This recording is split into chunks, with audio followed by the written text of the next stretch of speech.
So today we are taking a look at the red velvet Caron cake, and I'm going to actually be knitting this time instead of crocheting. I'm going to do, you can see on the package, it actually has a really cute scarf. So I thought I wasn't going to do that. I want to do a scarf, but I'm not going to do something quite like that because that is their example, so how boring would that be for me? So instead what I'm going to do is an every other. So I've got both ends of the yarn out, and I'm going to start with the gray and do a row, and then I'm going to do a row of the red, and then the gray, and then the red. And it's going to be kind of like a brioche stitch. I'll have some links below on the brioche stitch if I remember. Hopefully I will, and if I don't, someone in the comments remind me. And in the brioche stitch, you knit one way, and then you push everything back to the other end and knit the other way with your second color.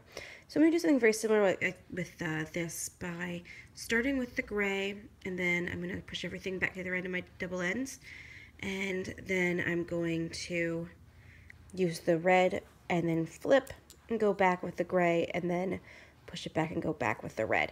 Kind of typewritery, I suppose. So we'll see what it looks like in a couple minutes.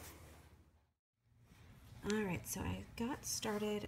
I frothed this and then once and did it over. Second time was the charm. The first time I didn't like how it came out. I was knitting every row and it was not right. So here what I did was cast on 30, and then I knit the gray, and then I pushed it all the way back to the other end of my needles, and then I did the red, then I flipped it and purled the gray, and then I pushed it back to the other end and purled the red, flipped it again and went back with the gray and then the red. So this has been a knit knit purl purl knit knit pattern so far. You can see the other side. I think it looks really nice. I like the skinnier single stripe as opposed to your standard knit and then purl, switch your colors, knit, purl, switch colors. This I like better. One thing I do want to note, I'm going to see if you can get a good view of these needles. These are a little pointy, and that has caused a little bit of splitty issues on this yarn. You can kind of see this is a 2-ply, and it's a bouncy, I guess is the best way. It's a really nice fluffy yarn, and that has caused some splitting issues for me with these really pointy needles. I have a friend who's using this yarn to make a shawl, and I'm fairly certain she's using a nice blunt needle, kind of really rounded at the end, so a roundier needle would probably be better. Couple other notes. I'm going to show you the ball band real quick, or I guess cake band in this case. Calls for a US 8. That's what I'm using.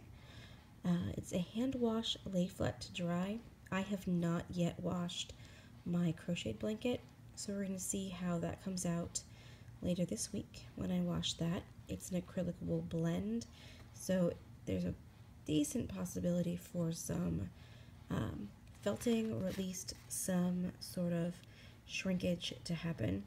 So not sure what that's gonna turn out like, but I'm really curious. And this is only 383 yards. So this is supposed to make the scarf on the outside here.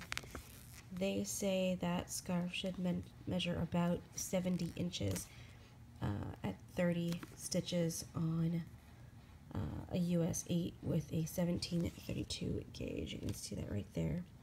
That's what they think you should have for the scarf that they are doing. Of course, mine's a little different. I did do 30 stitches. Excuse me. So that is pretty consistent with what they were doing. But I think I like this better than the straight, kind of boring scarf that they recommend. So we'll see how that turns out. I'm not sure if I'm going to do fringe or not. I did leave nice long ends here in case I did want to do fringe. So we'll come back in a couple of days and see how this turns out. I'll talk to you guys later.